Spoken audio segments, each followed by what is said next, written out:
84 నుంచి చూస్తున్నాను.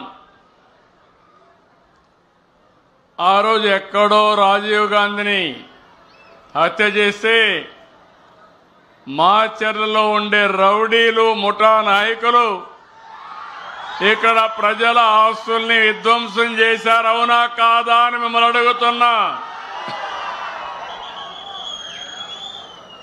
ఈ మాచర్లలో ఇటీవల కాలంలో ప్రజాస్వామ్యం లేదు, ఎన్నికలు లేవు. వీళ్ళు ఎట్ట తయారంటే చరిత్రలో కొంతమంది డిక్టేటర్లు ఉంటారు. వారికి ఏ గతి అయిందో ఇక్కడ కూడా మీ ప్రవర్తన మార్చుకోకపోతే మిమ్మల్ని ప్రజాస్వామ్యం క్షమించదని మరొక్కసారి హెచ్చరిస్తున్నా. ఇన్ని సంవత్సరాల అనుభవం ఉండే నేను ఆత్మకూరులో బాధితులు తీసుకురావాలంటే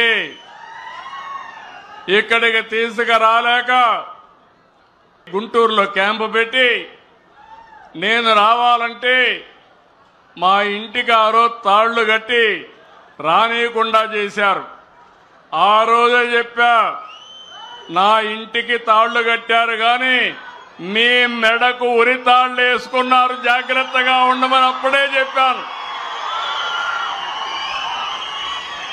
అదే జరిగింది.